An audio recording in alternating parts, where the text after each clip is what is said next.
So hello hello hello बच्चे लोग, भाई लोग, क्या हाल चाल, क्या हाल चाल। भाई लोग, मेरी थोड़ी तबीयत खराब हो गई थी, आपको पता है भाई। तबीयत मेरी खराब चल रही थी तो बस बढ़ गई थी, देखा ना। अब मैं 90% जो वो रिकवर हो चुका हूँ। भाई डॉक्टर ने एडवाइस किया था भाई, क्लासेस में रिकॉर्ड करना, गले में दर्द तो बना रहेगा नहीं तो। इसलिए भाई मैं 3 दिन से, पिछले 4 दिन होने वाले होंगे भाई, कोई क्लास नहीं आई 3 4 दिन से। तो भाई मैं उसके लिए बहुत गिल्टी फील कर रहा था, तो मैं आज फिर सोचा थोड़ा सा रिकवर तो 90% हो ही गया हूँ, 80 90% हो गया। चलो ठीक है, अब क्लास रिकॉर्ड करता हूँ थोड़ा बहुत। अब थोड़ा बहुत खांसी खांसी है बट ठीक हो जाएगा, ठीक है ना। तो स्टार्ट करते हैं, ज़्यादा टाइम नहीं रहता मेरे पास क्लास रिकॉर्ड करने को, क्योंकि मैं गले में दर्द, ज़्यादा देर बोल नहीं पाऊंगा, ठीक है ना। बट जितना कंटेंट दूंगा, बेस्ट कंटेंट दूंगा तुम लोग को, ठीक है ना। तो इंट्रोडक्शन, ठीक। इंट्रोडक्शन में देखो, ये क्या चैप्टर है, the making of global world. देखो सीधी बात, इस चैप्टर में हम लोग चैप्टर नंबर 3 का the making of global world, इसके बारे में हम लोग पढ़ने वाले हैं। तो इसका इंट्रोडक्शन में क्या था, इसमें एक्सप्लेन करें एवोल्यूशन ऑफ वर्ल्ड इंटरकनेक्टेडनेस। मतलब इसमें जैसे वर्ल्ड में कैसे इंटरकनेक्ट हो गया सब, एक कंट्री है दूसरे कंट्री से कैसे कनेक्ट हुआ, उसके बारे में बताएंगे। इसका फोकस क्या था, trade, migration, colonisation, global exchange. और शो कर क्या करता था, local economy become a part of global system. ये तो आपके कोई काम का नहीं, ठीक है ना। इसके बाद वाला पढ़ना है, प्री मॉडर्न वर्ल्ड कनेक्शन।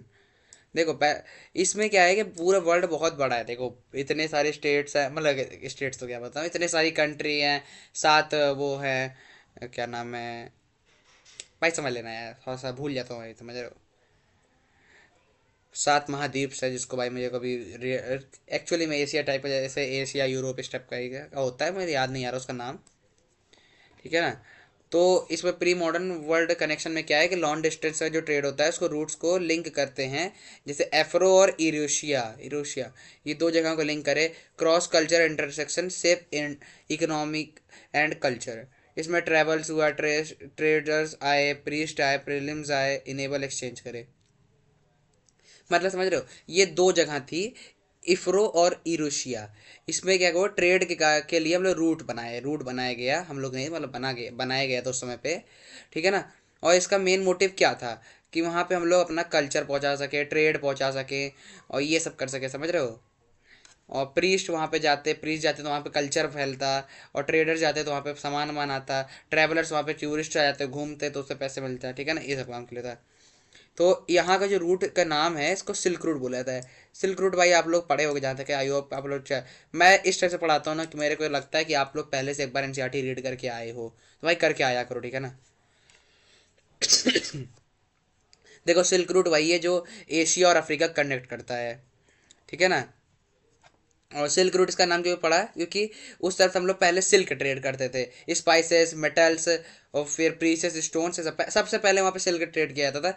फिर बाद में जब रूट पूरा बन गया, तो वहाँ से हम लोग मेटल वेटल सब प्रोवाइड करना शुरू करें, मेटल, प्रीशियस स्टोन से सब चीज़ प्रोवाइड करना शुरू कर दिया, ठीक है ना। और वहाँ फैसिलिटीज़, कल्चर फ्लोज करे, बुद्धिज़्म को फैलाया गया वहाँ पे। और बुद्धिज़्म यहाँ से गया ईस्ट एशिया तक, ऐसे ऐसे, ठीक है ना। न्यू म्यूजिक से इंट्रोड्यूस हुए, स्टोरीज, फूड हैबिट्स, ठीक है ना। और बहुत जल्दी जल्दी ही ग्लोबल इकोनॉमी बढ़ गई, ठीक है ना। फूड ट्रेवल एंड ग्लोबलाइजेशन, ठीक है ना। ये जगह जहाँ की मैं आपको बात बताने वाला हूँ भाई, यहाँ बहुत महामारी टाइप का सिचुएशन आ गई थी। देखो food transformed pollution population pattern, ठीक है ना।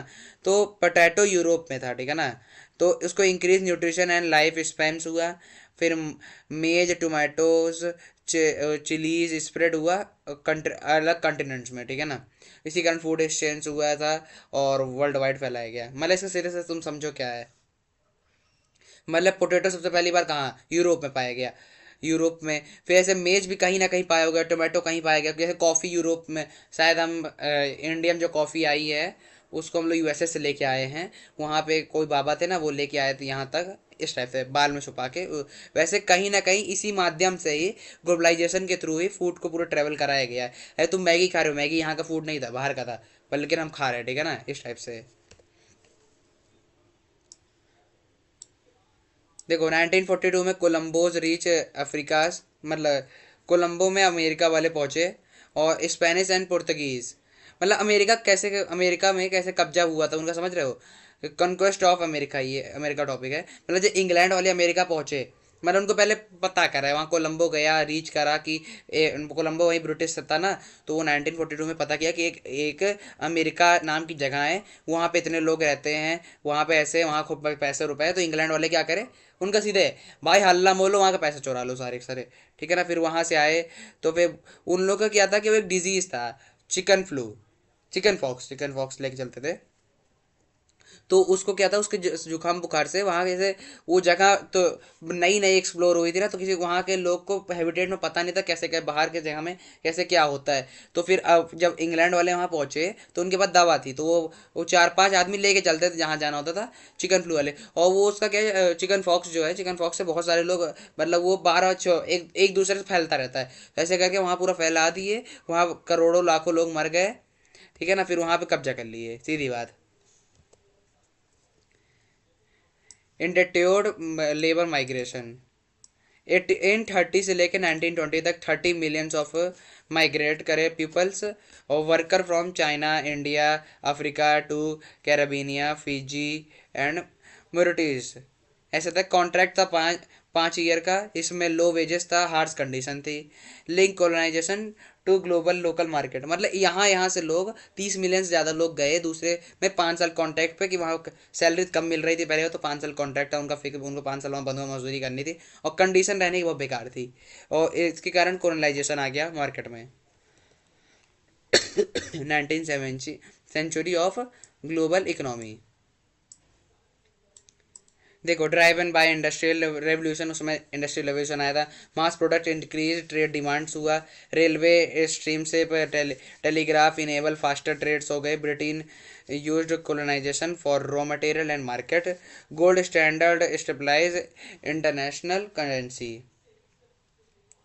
मतलब क्या हुआ कि ऐसे ऐसे सब, पहले रेलवे स्टीम और टेलीग्राफ और फास्टर ट्रेड मेथड्स के थ्रू वहाँ पे ब्रिटेन ने क्या किया कि कॉलोनाइजेशन करे, उसके रॉ मटेरियल और मार्केट सामान खरीदना शुरू करे, और गोल्ड को क्या कहते हैं, स्टेबलाइज करा इंटरनेशनल करेंसी को, ठीक है ना। यही हुआ था 19th सेंचुरी में।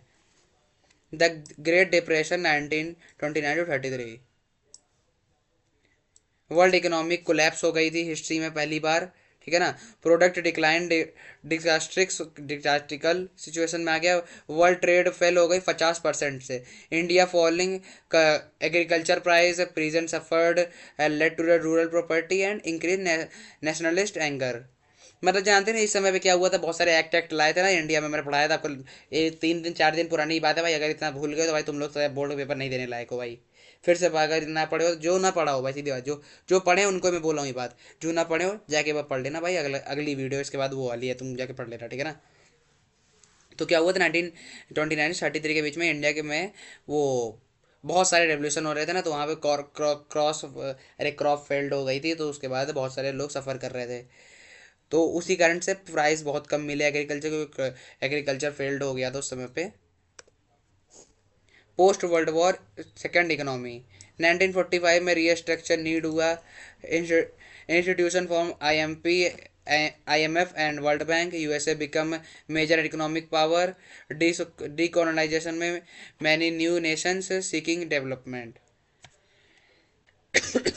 मतलब देखो वर्ल्ड वॉर के बाद रिकंस्ट्रक्शन शुरू हुआ था हर जगह पे, आईएमएफ और वर्ल्ड वर्ल्ड बैंक शुरू हुआ, यूएसए वो उसका मेजर इकोनॉमी का सेक्टर बन गया, जबकि उनके बंदी थे भाई 400 साल करीब पर, लेकिन फिर भाई उसने ग्रो करा, उसने फिर कॉलोनाइजेशन में बहुत सारी कंट्रीज नई नई डेवलप होना शुरू हुई, ठीक है ना।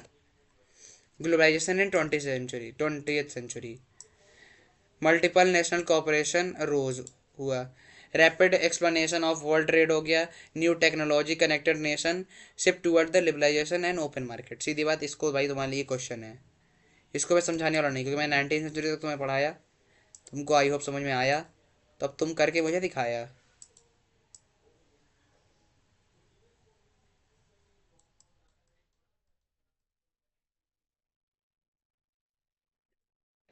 देखो ये क्वेश्चन है भाई, अगर तुम इसको समझ जाना तो भाई इसको कमेंट में मेरे को लिख देना समझ गया सर, ठीक है ना। इंपॉर्टेंट PYQ, सीधी बात, पूरे तुमको पढ़ के जाना चाहिए मेरी तरफ से तो। लो ये 3 PYQ हैं, तुम लोग के काम आएंगे, इसको तैयार कर लो, ठीक है ना। लॉन्ग आंसर में ये 3 लॉन्ग आंसर हैं, जिसको तुम लोग लेके आए उसके आंसर तुम लोग खुद से लेके नहीं, अगर इसको तुम आंसर लिख ले रहे हो समझो तुमको ये चैप्टर समझ में आ गया। थैंक यू भाई लोग, बच्चे लोग।